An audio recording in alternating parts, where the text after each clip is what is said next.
Rabbi in Jerusalem and founder of Aish Israel, Rabbi Eitiel Goldwicht joins me. Good evening, sir. And obviously, the whole world, or much of the world, mourns with the Israelis of what's been going on. And I wondered, what do you tell people right now? When you talk to people in Israel, what do you say to them? Greta, that's a good question. There's certain moments where you need to first let the things process. I met the former chief rabbi of Israel, Rabbi Lau, just the other morning, and I asked him, Rabbi, what could we tell people? I'm in touch with the younger generation. This is the most devastating event that we've experienced in our lifetime. What is the message? And he's a Holocaust survivor. He was a child during the Holocaust, and he became the chief rabbi of Israel. And he told me, first of all, we don't give up hope. The Jewish people never gives up hope. And second of all, you have to wait. This is not the time now to give the messages. You will see the strength of the Jewish people will prevail. I look at your age and I make sort of a guess, and my guess is that your grandparents probably were part of the Holocaust era. I'm just guessing at your age. And then I think to myself that in Australia, I don't know if you know this, but in Australia, outside the Sydney Opera House, there are people today, or were last night, protesting saying, "Gas the Jews." What in the world?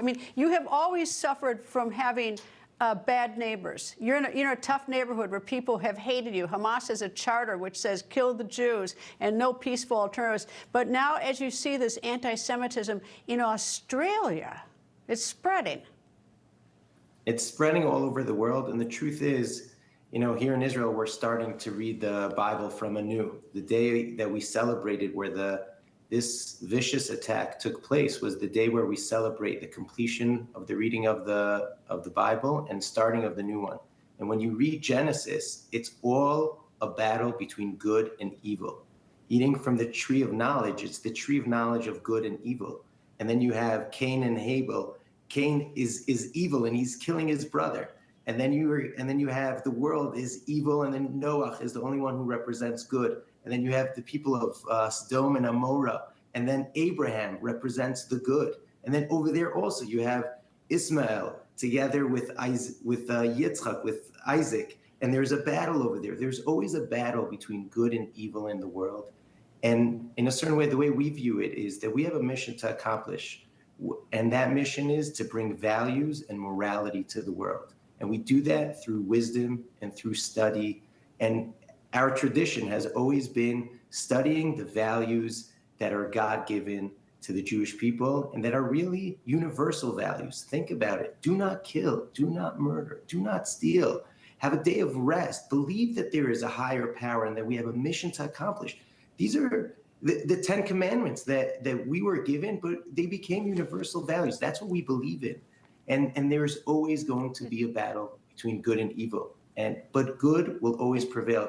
Evil always has the beginning, but values and morality will win out at the end. I've lost a lot of friends who've been Jewish over the years, and I've always, I've had a great appreciation for the speed at which, that you're buried by sundown and sit Shiva then for 7 days. I don't know. I think it's 7 days. Correct me if I'm wrong. But now you've got 900 plus people.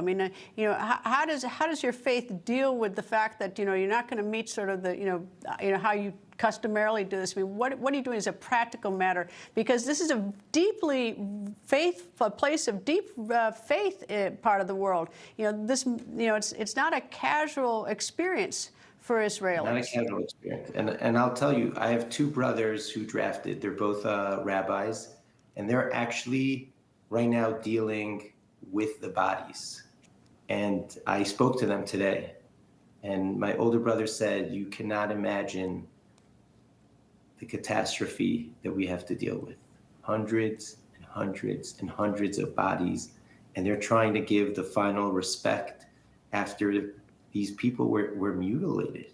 And yes, there were limbs that are detached. I don't want to get into details. And they're working, there's a full operation of finding who they are, giving them the final respect, making sure that the families know and are being brought to the funeral. And the numbers are revealing it's well over 1,000 from what we're hearing on the inside. And families, small families, we're in a time of war, so it's not big gathering, but people are coming, they're showing support, they're calling, they're visiting in small numbers, because we're strong people. We're sad, but we're not broken. Our heart might be broken, but not our spirit. We're going to get back up. We're a resilient people. We have a lot of strength, and when you see the unity that's coming together right now, it's unbelievable. People are there helping one another, preparing food packages. Everyone is doing, what could I do? What am I good at? And the Jewish people, we know how to get back up on our feet and how to make this place better again. And everyone is helping one another. And the inner divide that we had, put it all aside. And now we're united. And when we're united, nothing could stop us. And we're seeing it and feeling it right now. Unfortunately, it's a tremendous time of pain, but we're seeing it. And that's what's giving me the confidence, knowing my friends that are there on the front lines, that good, righteousness, light is going to overpower this darkness and this evil that we've experienced. Rabbi, thank you very much for joining me, and I wish I were as big as you, because frankly, I've got anger, and I have a great appreciation for what you just said. There's a lot of anger. Thank you, sir. There's a lot of anger, and we're channeling it to restore the light and to make this world a better place. That's our mission. We got to do it, and we need the world to be with us, behind us, to understand that we're fighting evil. We're fighting it for the world, just like fighting ISIS. That's what we're fighting here. It's unbelievable. Thank you, sir, and I hope you'll come back again. Thank you.